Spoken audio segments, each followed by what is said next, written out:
Mecliste kurulan komisyon 13 toplantı gerçekleştirdi ve dinlemelerle bu toplantılar devam etti. Öncelikle gelinen aşamaya ilişkin kısaca değerlendirme almak isterim sizden. Nasıl görüyorsunuz?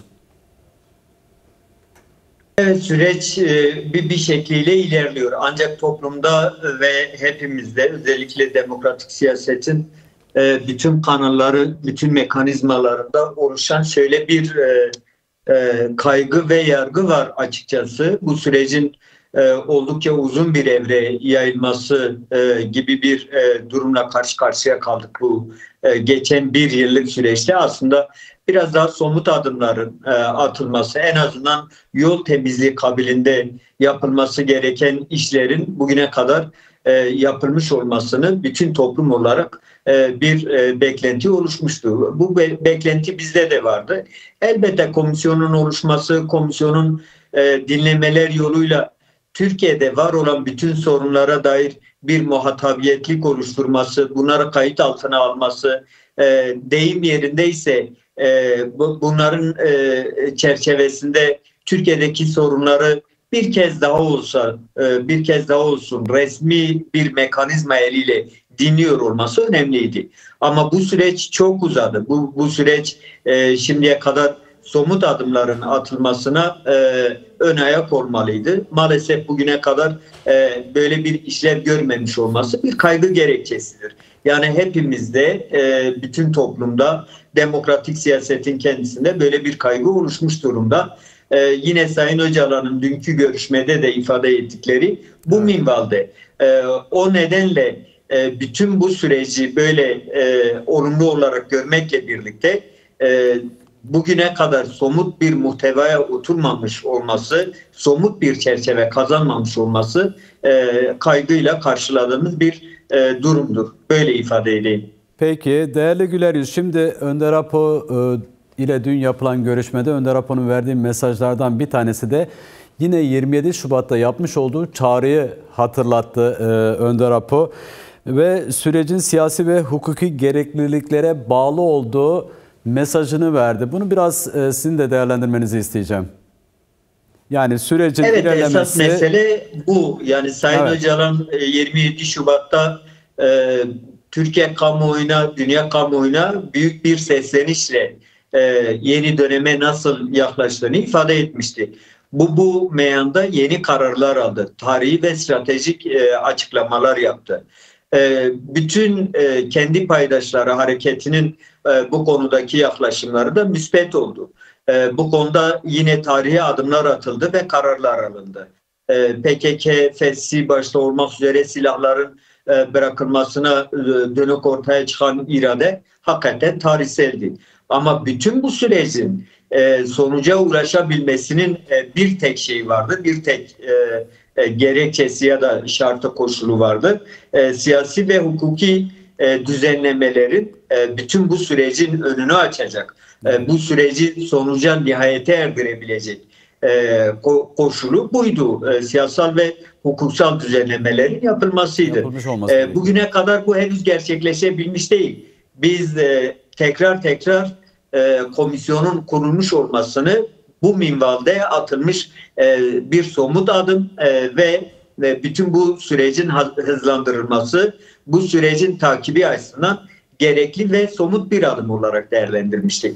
Ama komisyon çalışmaları epeydir devam ediyor. Gök kubbe altında bence bu Kürt sorununa dair edilmemiş bir söz yok. Evet. 50 yıldır bu meseleyi biz çok yoğun bir şekilde Türkiye kamuoyu önünde tartışıyoruz. Bütün dünya sistemi Kürt sorunu tartışıyor. Kürt sorunundan kaynaklı problemleri hem Türkiye cephesi itibariyle hem de Orta Doğu sahası itibariyle tartışıyor. Dolayısıyla esasen bilinmedik, söylenmedik söz yok. Evet. Ancak hani bütün bu sürecin resmi, prosedürel bir bakış açısı itibariyle bir komisyon marifetiyle dinleniyor olması önemliydi. Dolayısıyla orada bunların kayıt altına alınması, resmi bir muhtevaya kavuşturulması hem gerekli hem de önemliydi. Ama bu sürecin artık yeni bir evreye geçmesi gerekiyor. Sayın Öcalan özellikle yeni bir evrenin gerekli olduğunu, yeni bir evreye geçme için hazır olduğunu, Evet. bu açıdan da müzakereci demokrasi diye tarif ettiği süreci başlatmak istediğini ifade etmiştir bir kez daha. Şunu söyleyelim. Sayın Öcalan ve Sayın Öcalan'a bağlı olan bütün kurum, yapılar, siyaset mekanizmaları, silahlı güçler Sayın Öcalan'ın iradesinin arkasında olduğunu beyan etmiştir. Evet. Dolayısıyla kimse bu sürece taktiksel olarak yaklaşmamakta. Bu nedenle artık bu Sayın Öcalan'ın bahsettiği müzakereci demokrasi sürecinin bir an önce başlaması gerekiyor. Bunun için de komisyonun kendisini ziyaret etmesini artık bekliyoruz. Bütün kamuoyu da bu beklenti içerisinde. Peki değerli Güler Yüz, şimdi müzakereci demokrasi çağrısını yapıyor Önder Apo dün son yapılan görüşmede. Yanı sıra işte meclis komisyonunun İmralı'ya gitmesi durumunda ki açıklaması da şu şekilde, yani meclis komisyonu gelirse onlarla demokratik müzakere başlatacağım. Sadece komisyonla da değil, toplumun tüm kesimleriyle görüşmek istediğini defaatle Önder Apo bu mesajları defaatle kamuoyuna duyurmuş durumda. Ancak biraz önce siz de belirttiniz, atılmayan adımlara ilişkin, iktidarın sürece yaklaşımına ilişkin birkaç cümle sarf etmek gerekirse neler söylersiniz? Yani Önder Apo şimdi Sayın Öcalan sürekli bu mesele ifade ettiğim gibi dönemsel, taktiksel yaklaşmıyor. Evet. Stratejik yaklaşıyor. Kürt sorunu da herhangi bir gücü ilgilendiren bir sorun değil. Yani bütün toplumu ilgilendiren, Türkiye'deki bütün güç mekanizmalarını ilgilendiren, toplumsal bütün dinamikleri ilgilendiren bir meseledir. Türkiye'nin bütün sorunlarının çıkmazı, aşmazı bu meseleden kaynaklanmaktadır. Aslında komisyonun açığa çıkarmış olduğu tablo da budur.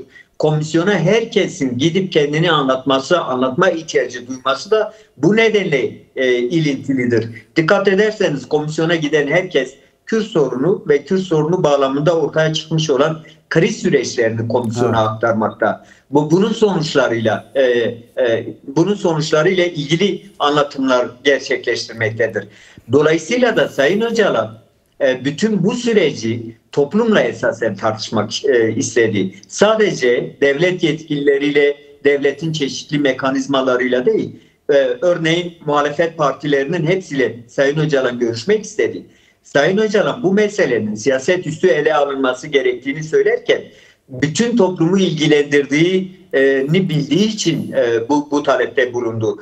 Dolayısıyla evet, önce madem bu komisyon bu sorunla alakalı kurulmuş, bu dinlemeyi Sayın Öcalan'la görüşmeyi bu manada gerçekleştirmeli ve sorunun ana meselesine dair muhatabın kendisiyle bu görüşmeyi sağlamalıdır. Sayın Öcalan ne düşünüyor, nasıl bakıyor, çözüme ilişkin formülü nedir, formülasyonu nedir? Sayın Öcalan bunu komisyonla müzakere etmek istiyor. Birinci ayağı bu. İlk etapta komisyonun Sayın Öcalan'ın bu meseleye nasıl baktığına dair birinci ağızdan bir dinleme yapması müzakere sürecine geçiş amacıyla çok önemlidir. Tabii az önce de ifade ettiğim gibi mesele sadece tek yapıyla bir müzakere süreci ya da bir görüşme süreci ile sınırlı tutulamaz. Böyle bir sorun değil. Evet. Tekrar ifade edelim. Bu mesele Türkiye'deki bütün dinamikleri ilgilendiriyor ve bütün dinamikler bu bağlamda Sayın Öcalan'la görüş alışverişinde bulunmalı. Sayın Öcalan kendi ağzıyla, kendi diliyle ve kendi çözüm formülüyle toplumun bütün kesimlerine ulaştırılmalıdır. Devlet bu bağlamda oluşmuş olan engelleri ortadan kaldırmakla yükümlüdür. Bu anlamda iktidarın bugüne kadar inisiyatif almamış olması, iktidarın bugüne kadar adım atmamış olması hep konuşulduğu gibi çeşitli soru işaretlerine, çeşitli kaygılara gerekçe sunmaktadır. Eğer iktidar bu konuda samimi ise, gerçekten bu sürecin sağlıklı bir şekilde yürütülmek isteniyorsa bu durumda Sayın Öcalan üzerindeki bütün engellerin, tecrite bağlı bütün kısıtlamaların ortadan kaldırılması gerekiyor. Bu süreç ancak böyle doğru ilerletilebilir. Çünkü şu ana kadar ortaya çıkan tablo şudur. Herkes Sayın Öcalan adına konuşmakta. Herkes Sayın Öcalan adına bir şeyler söylemeye çalışmakta. Evet. Ve Sayın Öcalan sürecin başlangıcından itibaren şunu çok net bir şekilde ifade etmişti. Tarihsel sorumluluğumun farkındayım ve bu sorumluluğu üzerime alıyorum. Şimdi bu sorumluluk eğer Sayın Öcalan'da ise toplumsal dinamikler, siyaset kurumu, devletin çeşitli mekanizmaları, sivil toplum örgütleri Sayın Öcalan'la bu müzakere sürecine dair görüş alışverişinde bulunmak durumunda. Yoksa herkesin kendince konuştuğu, herkesin kendince yorumladığı ve herkesimin kendi bakış açısıyla yaklaştığı bir süreç olur ki bu bir kaos demektir. Yani şu an esasen Türkiye toplumunda da bunu yaşıyoruz. Muhalefet başka bir dil kullanıyor, iktidar başka bir dil kullanıyor, sivil toplum örgütleri başka bir dil kullanıyor. Bu sürece yapılmış olan en büyük haksızlıktır. Bu konuda bütün kafaların netleşmesi, ortak bir çerçeve bu meselenin oturabilmesi için her kesimin Sayın Öcalan'la temas kurması gerekiyor. Bu irade iktidarın elindedir.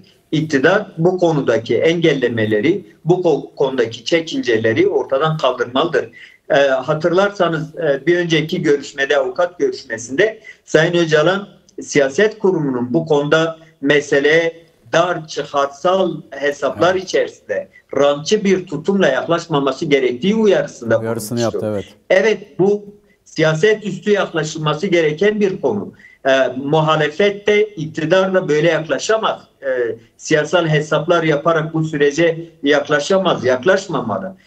Bütün bu deyim yerindeyse problem alanlarının ortadan kaldırılabilmesi için Sayın Öcalan'ın bir an önce toplumla buluşturulması, komisyonun başta kendisiyle görüştürülmesi ve müzakere sürecine artık bir an önce başlanması. Bu süreç başlarsa yeni bir evreye geçtiğimizi de görmüş olacağız.